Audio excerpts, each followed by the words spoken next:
Hello everyone, welcome to quiz 5, really quiz 7 of Calc 3. Let's get started. The first problem here, select the statement that must be true, select all that apply. If the closed surface integral of f dot dr is greater than 0, then f and c are flowing in the same direction. Now, this one is true, and the easiest way to think of it and prove that it's true is to think about what this line integral is. The line integral, if you do a physics definition of it, it would be equivalent to work, where work is equal to force times direction. Now, the output of this is positive, so our work's going to be positive if the force and the direction of the object are moving in the same direction, which is what's going here. F and C are flowing in the same direction. So akin to the same way in physics, where work is going to be positive, your force and direction is in the same way. Same thing applies to this line integral here. So this one is true. For B, for every continuous vector field f, there exists a scalar function f such that the gradient of f is equal to f. This one is false. Completely false. The only way that this is true is if it's a conservative vector field, not a continuous. It has to be conservative. C, the vector field f of x dot y is equal to 2y squared negative 2x is rotational. Now, we could test this one by simply graphing this vector field.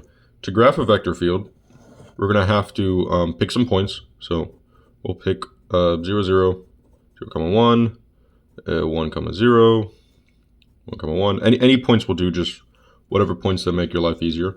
So this is our x, y points here. And then we're going to have to plug them into this function here. So plugging into 2y squared, comma, negative 2x. We're going to plug in points, and our output is going to be a vector. So to do this, we take our first point 0, 0, plug into here. It's just going to be 0, 0. Our point here 0, 1, plug into here. The 2y squared, y goes first. We plug the y into here, so we get 2, 0, 1, 0. The 0 goes here, so this is 0, 1 is over here, so negative 2. 1, 1, 1, 1, so it's going to be 2, negative 2. Now, when we go to graph this, what is it going to look like? Our first point here at 0, 0, no vector, it's going to be a dot. Second point here at 0, 1, so we're here and here. At this point here, there's a vector with x length 2 and y length 0. So that's going to look like this, approximately.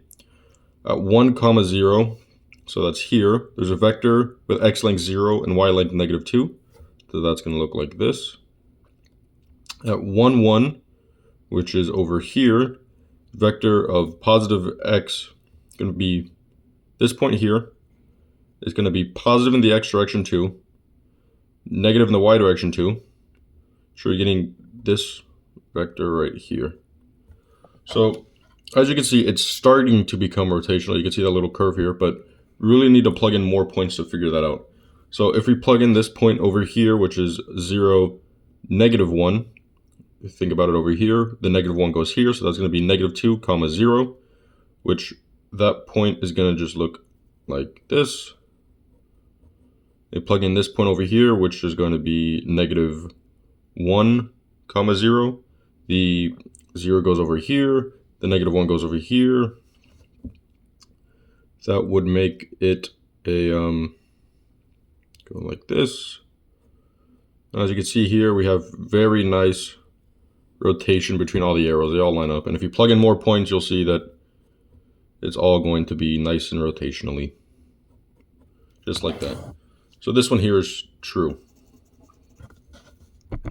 If you look over here at D, for all curves C with parameterization RT and continuous vector fields F, we could always write f dot dr is equal to the double integral of qx minus py dA. This here is known as Green's theorem.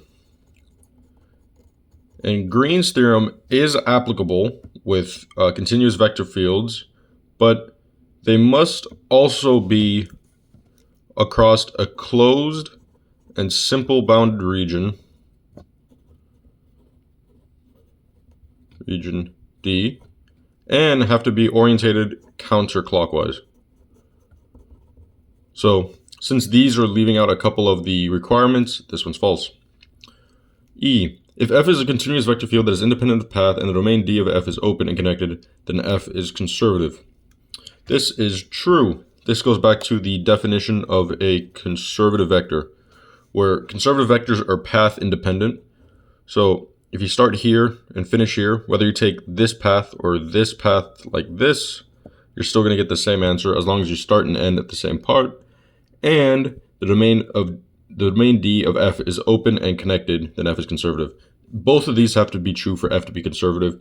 If it was just independent of path, but the domain isn't open and isn't connected, then it's not conservative. And if the domain is open and connected, but it's not independent of path, then it's also not conservative. So they both have to be true for that to be true. Taking a look here at problem 2. Which of the following satisfy the conditions of Green's theorem circulation form? Select all that apply.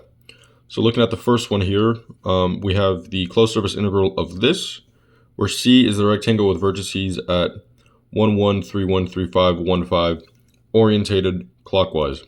That right there, as remember from these previous example here where I explained Green's theorem, this cannot be applicable with Green's theorem the way it is written, since it is orientated clockwise, and we need it orientated counterclockwise.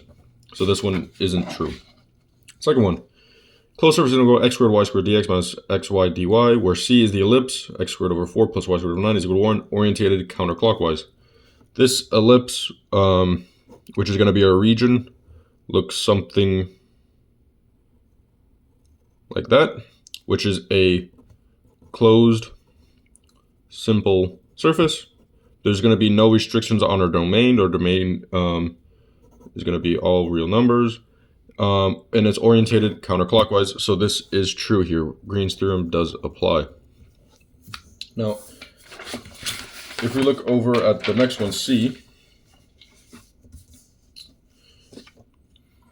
where it's asking the closed surface integral of this, where C is the line segment from 2399 to 5212. This is false because we don't have any region here. It's just going to be a line. And Green's theorem doesn't apply over a line. We need a region. Something like this. This would be a region. Just the line itself, that's not a region. Number D here. Double integral of this, where D is the region bounded by x equals 0, y equals 0, and y equals negative x. Drawing this region, we have x equals 0, which is going to be this line here. Y equals 0, which is going to be like this, when y equals negative x, which is going to be like this. So this is a closed, simply connected region. The orientation of it is not specified, so we could go either direction. So this would be true. The domain here is all real numbers as well. So this one here is true. E, closed surface integral of ln y dx plus tangent x dy, where C is the unit circle orientated counterclockwise. So there's this orientated counterclockwise. This one seems like it'd be true because we have a closed, simply connected surface, or region I should say.